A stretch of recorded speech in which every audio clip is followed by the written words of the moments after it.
Peyton's here, Savanah's here. It feels like, wow, there's actually like a family. There's family here now. And, Garrison's not going to be here this year. It's a very strange year. It's a strange year. Cody Brown didn't attend his son's funeral. He performed it. There are few things more disturbing than watching a parent turn their child's funeral into a stage, but Cody Brown managed it. What should have been a solemn tribute to Garrison's life became yet another episode in Cody's lifelong drama titled "The World Revolves Around Me." Reports from the family's private service suggest Cody arrived fully prepared to perform, microphone in place, cameras in tow, and a delusional story locked and loaded. His so-called dream speech, in which he claimed his deceased son appeared to him, comforting him and asking him to stop listening to sad music, wasn't just tone-deaf. It was a masterclass in narcissism. "Why are you gone, boy?" he recounted himself asking. "I'm not. It ain't that bad here." The line sounds less like the words of a grieving father and more like a man auditioning for sympathy. The subtext was clear. "Don't blame me. We were fine. I'm the victim here too." The speech reeked of emotional manipulation, an attempt to rewrite the narrative of a fractured relationship and absolve himself in front of a captive audience. While the rest of the family stood grounded in raw, visible grief, Janelle's trembling voice, Christine's tears, Maddie's anguish, Cody strutted through the service as if giving a guided tour of his own memories. One might mistake it for a sightseeing trip if not for the urn sitting in the car. Every detail of his behavior screamed performative grief. His need to narrate, to explain, to show rather than feel was grotesque. Even Logan, his eldest, dignified amid the chaos, offered him a hand, which Cody refused. That single moment said everything. When Grace reached out, ego turned away. The family's silence about what transpired at the funeral speaks volumes. Whatever happened, it was enough to deepen the divide between Cody and his children, an estrangement long in the making. His claim of being the dad during funeral planning only reinforced what has always defined his parenting: control over connection, image over intimacy. And yet, this wasn't new. After his death-like experience during COVID, Cody tearfully lamented his regrets, his lost relationships, his distance from his children. Viewers might have hoped it marked the start of change, but when even the death of a son cannot provoke introspection, the illusion of redemption collapses completely. What remained was a man prancing in self-pity while his family carried genuine grief. The episode didn't just expose Cody's inability to mourn with dignity, it revealed the moral bankruptcy of a father who could turn his child's death into a prop for his own absolution. In the end, Garrison's siblings grieved in silence. His mothers shielded their pain. And Cody Brown reminded everyone, tragically, predictably, that even in loss, he must remain the center of the story. The Browns called it a wedding, but it looked more like a therapy session Christine refused to attend. When Mykelti Brown announced her engagement, she kept repeating a phrase that landed with a thud. "Your little girl is all grown up." The scene should have been tender. Instead, it was painfully awkward. Christine sat there, frozen in a polite smile, murmuring, "Wow, wow, wow," while her daughter tried to manifest the maternal approval she'd been chasing her entire life. The phrase itself was jarring, not because of what it meant, but because of who was saying it. It's something a parent says about a child, not something an adult announces about themselves. Yet that's exactly what Mykelti did, almost as if she believed that if she said it enough times, Christine might finally echo it back. The desperation was palpable. A woman trying to script the love she never received naturally. Mykelti's awkward performance wasn't about the wedding. It was about validation. She wanted her mother to see her, to celebrate her the way she'd celebrated Maddie. But Christine didn't, and perhaps couldn't. At that point in her life, Christine was emotionally bankrupt, stuck in a marriage that made her feel unseen and unworthy. Watching her daughter step into love may have felt like rubbing salt into that wound. It's worth remembering that Mykelti has always been the family's misfit. Christine herself once admitted it was Robyn, not her, who first saw something special in Mykelti. Imagine what it does to a child to learn her worth only became visible when a new wife pointed it out. Years later, in a Patreon chat, Mykelti half-joked that she wondered what it would have been like to be herself at home. Christine's response, a quiet, "yeah," said everything about that history. Despite being written off as the immature one, Mykelti was far from aimless. She earned her associate's degree in high school, moved out independently, and carved her own path. Maddie, the family's golden child, was praised endlessly, even when her choices mirrored or surpassed the impulsivity Mykelti was criticized for. The adults built the very competition they later accused Mykelti of perpetuating. So when Mykelti stood before her mother declaring, "Your little girl is all grown up," it wasn't pride, it was protest. She was saying, "See me, approve of me, love me like you loved her." But Christine didn't say it. She didn't say anything. Tony Padrone's presence didn't help. From their engagement onward, he exuded control in subtle but suffocating ways, dominating wedding plans, speaking over Mykelti, and inserting himself into every decision until her once loud personality dimmed. What should have been a joyful milestone turned into a tense, offbeat production. Even the wedding itself, poorly timed, poorly arranged, felt symbolic. A celebration cramped and uncomfortable, much like the relationship between mother and daughter. The tragedy isn't that Mykelti wanted to grow up. It's that she never got to simply be, to be herself, to be loved without proving she deserved it, to be seen without having to announce it. That day wasn't a declaration of adulthood. It was a plea for recognition, delivered by a daughter who'd been waiting far too long to hear her mother say the words first. Kody Brown didn't fall in love with Robyn. He fell in love with himself, and she just clapped the loudest. The great mystery of sister wives isn't polygamy. It's Kody Brown's baffling taste. How does a man look at Christine, vibrant, warm, and unshakably human, and then fall head over heels for Robyn, a woman whose entire personality seems to be, "let Kody talk"? The answer, unfortunately, isn't romance. It's ego maintenance. Christine's greatest flaw in Kody's eyes was never her looks or her laughter. It was her light. She radiated charisma, humor, and authenticity, qualities that inevitably pulled focus from her husband's ever-hungry need for attention. Kody doesn't want a partner. He wants a mirror that reflects his self-importance back to him in soft lighting. And Robyn?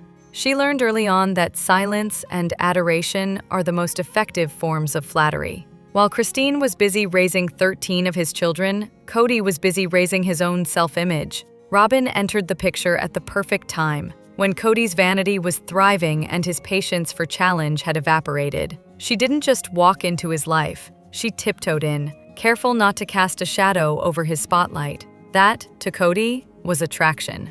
It's not about beauty. Christine's natural glow and unfiltered charm never stood a chance against Robyn's carefully curated devotion. Kody's brand of attraction has always been less chemistry and more compliance. His desire thrives where his dominance goes unchecked. When Christine started pushing back, emotionally, intellectually, or even by simply existing as her own person, the romantic connection mysteriously disappeared. Polygamy only amplified this imbalance. The system rewards men for selective affection and strategic neglect. The more a wife feeds the man's ego, the more she's rewarded with time, money, and attention. Robyn understood this instinctively. Christine, meanwhile, made the fatal mistake of expecting mutual respect. Kody's attraction to Robyn was less about love and more about validation. She entered his midlife crisis like a Hallmark movie villain disguised as a soulmate, new, compliant, and wide-eyed.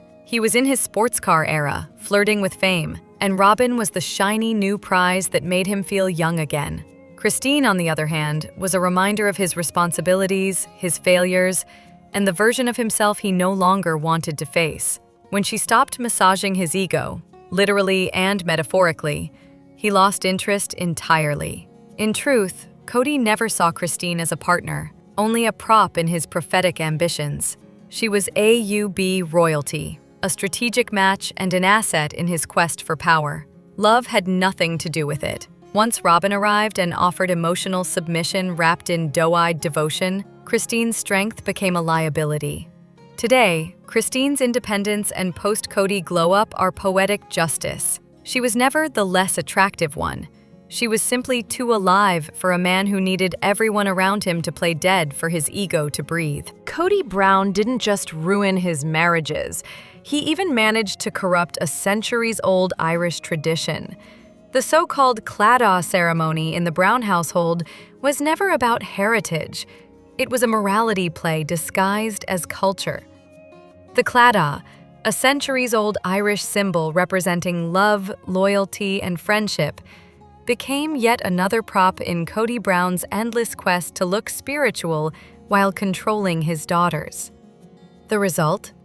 A purity ritual masquerading as tradition, with all the charm of a church chastity pledge wrapped in faux Celtic jewelry. What makes the story worse is how deeply incoherent it's become. Mykelti once claimed on Patreon that Christine forced Cody to buy her the ring, then later said she bought it herself.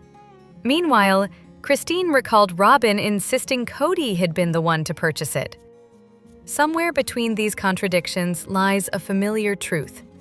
In this family, narrative consistency ranks well below ego management. Christine's own recollections from her memoir are telling. She described Cody's indifference when asked about buying Claddagh rings for their younger daughters.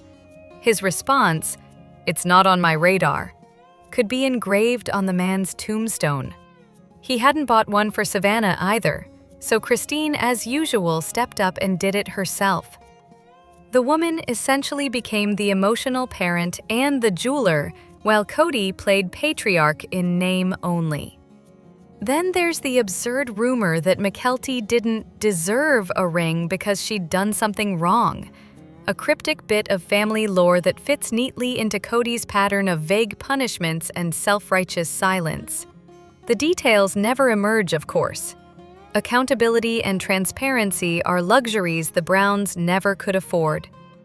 Meanwhile, Robyn, perpetually clutching the moral high ground, allegedly inserted herself into this mess, insisting on her version of events as though truth were just another household possession to be redistributed.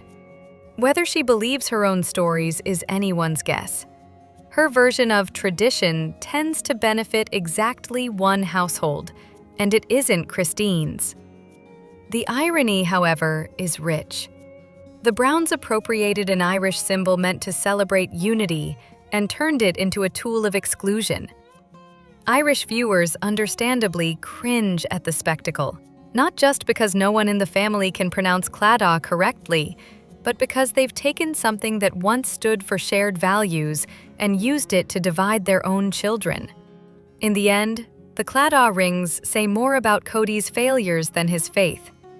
They mark the milestones he missed, the daughters he disappointed, and the family culture he hollowed out in pursuit of control. The real curse wasn't the jewelry.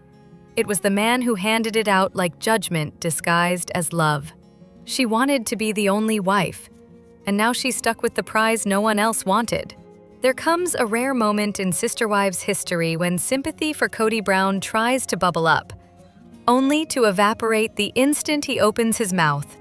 In this latest display of emotional chaos, Cody appears to be the only man alive who's managed to implode from his own grand performance of devotion. His great love story with Robyn is less a romance and more a public self-immolation. A man desperately clinging to a fantasy that no one, least of all Robyn, believes in anymore. It's almost pitiful. Almost. There's no denying Cody genuinely loves Robyn, in his particular brand of codependent obsession. The tragedy is that Robyn doesn't return the sentiment with equal fervor. Her attachment seems less about love and more about victory. The thrill of monopolizing his time, attention, and bank account. It was never about having him so much as making sure the other wives didn't. Now, years later, she's stuck with the spoils of her conquest. One overwrought husband who has nothing left to offer but endless emotional theatrics and an identity crisis in a leather jacket. Cody, meanwhile, has built his entire self-worth around her validation. He sacrificed his family, reputation, and dignity on the altar of true love, only to find himself worshipping alone. Robyn's disinterest manifests as constant contradiction, complaining about being the only wife while conveniently forgetting she engineered that outcome. She resurrects imaginary marriage proposals from 15 years ago just to remind him she could leave if she cared enough to bother. And Cody? He's too busy unraveling to notice the manipulation. The man walks, talks, and emotes like a caricature of masculinity, desperate to prove he's still the alpha of a family that no longer exists. His exaggerated swagger, hips forward, feet splayed, chest puffed, is less patriarch and more caveman auditioning for a cologne ad. The irony, of course, is that his theatrical need to appear manly has only eroded the last shreds of respect Robyn might have had. Unable to process the collapse of his family, Cody has turned his devotion into dogma. He clings to the myth of an epic love with Robyn because admitting it's ordinary, or worse, a mistake, would mean facing the truth. He destroyed everything for nothing. His obsession has become a crusade to justify the ruins. Like any zealot, he's rewriting history to fit his narrative, insisting his downfall was caused by others' jealousy rather than his own arrogance. Robyn, for her part, seems equally trapped. The dream of sisterhood vanished the moment she realized she'd married the self-proclaimed prophet of his own ego. Her tears and trembling lip now function less as genuine sorrow and more as strategy, an emotional leash that keeps Cody performing penance for disappointing her. As long as she plays the martyr, he stays her willing acolyte. The real comedy, though, is Cody's continued insistence on lecturing about polygamy's failures while pretending he's not the common denominator. He laments that others blame Robyn, conveniently forgetting that he's the one constantly pointing to her as the issue while pretending to defend her. It's manipulation masquerading as devotion, a tactic even Robyn seems tired of enduring. So no, pity isn't warranted. Cody built his kingdom on self-importance, then acted shocked when it crumbled under the weight of his own ego. The man who once preached unity now stands alone, clutching the ashes of his delusion and calling it love. It's not tragedy. It's karmic symmetry, just televised for everyone's amusement. Cody Brown didn't lose his family. He discarded the parts that didn't flatter him. There is a peculiar hierarchy in Cody Brown's version of fatherhood, and it seems to depend less on biology and more on whether the child's mother currently ranks high enough in his emotional economy. When Cody's own brother had to remind him that Christine's children are his children too, the correction was less a family slip-up and more a public revelation. Imagine needing to be told that your own offspring count. This chronic detachment explains a great deal. Most notably, why Truly Brown seems more tolerated than embraced. Cody's insistence on labeling Christine's children as her kids exposes a deeper truth. He's rewritten the family script to exclude anyone associated with Christine, punishing the children for her supposed betrayal. In his mind, Christine is the singular reason the family crumbled, so naturally, her kids must carry the guilt by association. What makes it all more dismal is that Christine's children appear to be the ones most open to reconciliation. They've extended grace to a man who's weaponized neglect, and yet he meets that with disinterest. Even Mykelti, who once tried to maintain some semblance of connection, was left hanging when Cody couldn't be bothered to stop by before her move to North Carolina. The selective affection isn't limited to emotional distance, it's also bureaucratic. There's speculation that Child and Family Services may have intervened over Truly's lack of a proper bedroom during custody arrangements. The family's subsequent move, supposedly to make space, turned hollow when Robyn declared the new room a guest bedroom. In child welfare terms, that's not a solution. It's a technical violation dressed as generosity. Cody's language gives away the game. He calls Mary's, Janelle's, and Christine's children their kids, while Robyn's children are proudly our kids. This linguistic division reveals his entire worldview: parenthood as a privilege awarded to the favored wife, not a responsibility shared equally among all. Even Christine, who's otherwise been the family's backbone of self-respect, has stumbled. Her unapologetic attitude toward Truly's discomfort with her relationship with David Woolley, visible in more than a few awkward scenes, suggests a blind spot of her own. While Cody treats fatherhood like a selective membership, Christine's new chapter risks replicating the same emotional disregard, just in reverse. In the end, Truly embodies the tragic middle ground of two self-absorbed adults, barely seen by one, awkwardly blended by the other. And through it all, Cody still can't quite bring himself to say the simplest words, "my kids," unless Robyn's name happens to be attached. Christine Brown didn't just leave Cody. She exposed the entire illusion of love that Sister Wives was built on. For over a decade, Sister Wives has paraded the illusion of spiritual unity under one patriarchal roof, until Christine Brown quietly began dismantling the mythology from within. Her departure wasn't simply a storyline twist. It became a televised guidebook on self-respect, disguised as reality TV. What began as a rewatch for nostalgia has, for many viewers, turned into an emotional reckoning. Christine's journey from subservience to sovereignty mirrors the private awakenings of countless women who have spent years shrinking themselves for someone else's comfort. Her quiet courage has become strangely therapeutic. Grief, hope, and freedom all braided into one cathartic arc. The simple moment she declared her new room hers alone, where she could finally decorate however she pleased, hit harder than any teary confession. It was not just decor, it was reclamation. Christine's transformation is so luminous because it exposes what she endured for years: a marriage devoid of love, propped up by religious tradition and ego. Cody Brown never saw Christine as a partner, only as a pedigree. She was his acquisition, a symbol of Mormon royalty, a trophy bride chosen for lineage rather than love. That transactional dynamic explains everything that followed: his disdain, her insecurity, and the slow suffocation of a woman forced to believe dependency was devotion. And yet, she emerged radiant. Christine's yellow clothes and glowing confidence have become visual shorthand for rebirth.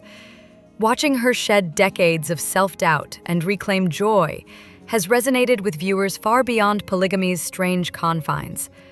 Her journey speaks to anyone who's ever been Cody'd, discarded for someone shinier, louder, or more compliant. The healing lies not only in leaving, but in realizing that leaving doesn't make you broken. It makes you free. There's even a fascinating historical irony. Christine's own family history is steeped in the same religious extremism that fueled her oppression. Her grandfather, Rulon Allred, was the founder of the Apostolic United Brethren, the very church that sanctified polygamy's dysfunction. His murder by a rival sect's followers reads like a biblical cautionary tale, a grim reminder of how faith, power, and control intertwine. The excellent podcast Deliver Us from Irville captures that dark lineage in chilling detail, a reminder that Christine's rebellion is not just personal, but generational. In the end, Sister Wives accidentally evolved from a show about spiritual marriage into a psychological case study in narcissistic abuse. Viewers have learned gray-rocking techniques, boundaries, and the art of detachment from Christine's every calm, unbothered glance. When faced with gaslighting and cruelty, she refused to defend, justify, or react, and that silence screamed louder than any argument ever could. Christine Brown may not have set out to be anyone's therapist, but her evolution has become an unintentional manual for self-liberation. Watching her walk away from Cody's emotional circus isn't just satisfying television, it's the televised equivalent of a collective exhale. A woman finally said enough, and millions watching quietly whispered, "Me too." Subscribe if you believe love shouldn't have terms and conditions.